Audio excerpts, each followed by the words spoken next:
Assalamualaikum warahmatullahi wabarakatuh. Yang terhormat tim penilai debat penegakan hukum pemilu 2022. Kami tim debat Universitas Buana Perjuangan Karawang, saya Rika Sohyudi, menegat Dian Eka Sari dan Eka Suci Fitrianingsih. Gallagher and Mitchell dalam artikelnya berjudul Introduction to Electoral System mengatakan, electoral system matter. They are a crucial link in the change connecting the preference of citizens to the policies made by government. They are chosen by political actors, and one in existence have political consequences for this actor. They are an important object of study for anyone interested in the political process. Inti pendapat tersebut dapat diartikan, sistem pemilu itu penting dan merupakan mata rantai penting yang menghubungkan referensi warga negara terhadap klien kebijakan yang dibuat oleh pemerintah. Aktor politik yang terpilih pada akhirnya juga memiliki konsekuensi politik dan hal tersebut merupakan objek studi yang penting bagi siapa saja yang tertarik dengan proses politik. Oleh karena itu, patut pula meninjau salah satu bagian dari pemilu yaitu pemilihan kepala daerah dalam sudut pandang proses peradilannya. Adanya pengaturan sengketa hasil perselisihan pemilihan kepala daerah diselesaikan oleh Badan Peradilan Khusus sebagaimana adanya pasal 157 ayat 3 Undang-Undang Pemilihan Kepala Daerah yang menyebutkan perkara perselisihan penetapan perolehan suara tahap akhir hasil pemilihan diperiksa dan diadili oleh Mahkamah Konstitusi sampai dibentuknya Badan Peradilan Khusus. Sebagaimana diketahui ada ketentuan pasal aku telah sesuai pula dengan putusan Mahkamah Konstitusi nomor 97/PU/11/Romawi/2013. Yang pada intinya, Mahkamah Konstitusi tidak berwenang menangani sengketa hasil pemilihan kepala daerah. Pun demikian, dalam putus aku, Mahkamah Konstitusi juga menyatakan berwenang pula menangani sengketa hasil pemilihan kepala daerah selama belum ada undang-undang yang mengatur mengenai hal tersebut. Lantas, timbul pertanyaan kritis, apakah Bawaslu dapat berperan dalam hal proses peradilan khusus pemilihan kepala daerah? Masuk akal pula pertanyaan ini. Sebagaimana diketahui, salah satu wewenang Bawaslu adalah menerima dan menindaklanjuti laporan yang berkaitan dengan dugaan adanya pelanggaran terhadap pelaksanaan peraturan perundang-undangan yang mengatur mengenai pemilu.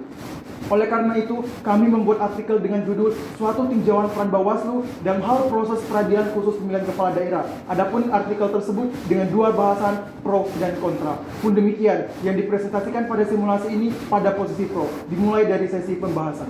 Goldfinger artikelnya berjudul Modern Election Law mengatakan, having consulted the relevant constitution or statute, the candidate should analyze whether she meets the requirement or if the person is a potential candidate thinking about the issue sufficiently in advance of the election. She should consider what steps, if any, she may take to satisfy the requirements in time for the election. Inti dari ungkapan Goldfinger tersebut adalah setiap kandidat yang berniat mengikuti pemilu akan mempelajari konstitusi dan peraturan lainnya yang ada kaitannya dengan pemilu. Artinya, setiap calon kepala daerah yang menang dan yang kalah dalam kompetisi pemilihan kepala daerah sudah siap dengan ahli-ahli hukum konstitusinya. Oleh karena itu, benar pula ungkapan Goldfinger tersebut. Buktinya, setiap para ahli hukum konstitusi memberikan keterangan ahli di persidangan perkara sengketa hasil pemilihan kepala daerah di Mahkamah Konstitusi, di mana dari ahli dimaksud bisa diajukan dari pihak pemohon maupun termohon. Dijelaskan di bagian awal bahwa Bawaslu berwenang untuk menerima dan menindaklanjuti laporan yang berkaitan dengan dugaan adanya pelanggaran terhadap pelaksanaan peraturan perundang-undangan yang mengatur mengenai pemilu. Sudah sepantasnya pula Bawaslu berperan dalam hal proses peradilan khusus pemilihan kepala daerah. Adapun dalam argumen serta ide mekanisme ditawarkan sebagai berikut. 1. Bawaslu pihak yang paling berkompetensi jika berperan dalam hal proses peradilan khusus pemilihan kepala daerah karena menguasai peraturan perundang-undangan terkait pemilu. 2. Upaya hukum tingkat peradilan khusus pemilihan kepala daerah ada dua tingkatan, yaitu tingkat pertama dan tingkat terakhir. Tingkat pertama di ibu kota provinsi wilayah pemilihan kepala daerah. Tingkat terakhir di ibu kota negara DKI Jakarta.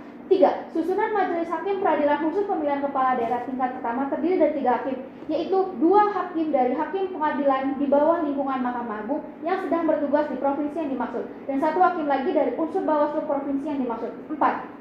Susunan majelis hakim peradilan khusus pemilihan kepala daerah tingkat terakhir adalah 1 hakim agung Mahkamah Agung, 1 hakim Mahkamah Konstitusi, dan 1 hakim lagi dari unsur Bawaslu Republik Indonesia. Selanjutnya penutup. Bawaslu dapat berperan dalam hal proses peradilan khusus pemilihan kepala daerah dengan perannya sebagai salah satu anggota majelis hakim peradilan khusus pemilihan kepala daerah, baik pada peradilan tingkat pertama maupun tingkat terakhir. Tingkat pertama, di ibu kota provinsi ada 3 anggota majelis hakim, yaitu 2 dari hakim pengadilan yang bertugas di provinsi yang dimaksud dan 1 lagi berasal dari unsur Bawaslu provinsi yang dimaksud. Sedangkan peradilan tingkat terakhir berada di ibu kota negara DKI Jakarta. Ada 3 anggota majelis hakim, yaitu 1 hakim agung Mahkamah Agung, 1 hakim konstitusi, dan 1 lagi dari unsur Bawaslu Republik Indonesia. Oleh karena itu, atas ide tersebut, saran kepada Dewan Perwakilan Rakyat dan Presiden untuk secepatnya membuat rancangan undang-undang tentang pengadilan pemilihan kepala daerah dan selanjutnya untuk segera disahkan menjadi undang-undang. Akhirnya patut pula mengungkapkan sebuah ungkapan hukum dari Coleridge. We must not be guilty of taking the law into our own hands and converting it from what it really is to what we think it ought to be. Tidak semestinya kita merasa bersalah karena menggenggam hukum di tangan kita dan kemudian mengubahnya dari apa hukum yang nyata menjadi apa yang kita anggap sebagai hukum yang seharusnya. Amis gula, amis kecap. Lada cengek, lada jinten, lamun aya salah ucap, abdi nyuhunkeun hapunten. Manis gula, manis kecap, pedes cengek, pedes jinten. Kalau ada salah kata, saya mohon minta maaf. Demikianlah simulasi dari kami. Atas perhatian dan kesempatannya diucapkan terima kasih. Wassalamualaikum warahmatullahi wabarakatuh. Salam tegak hukum pemilu.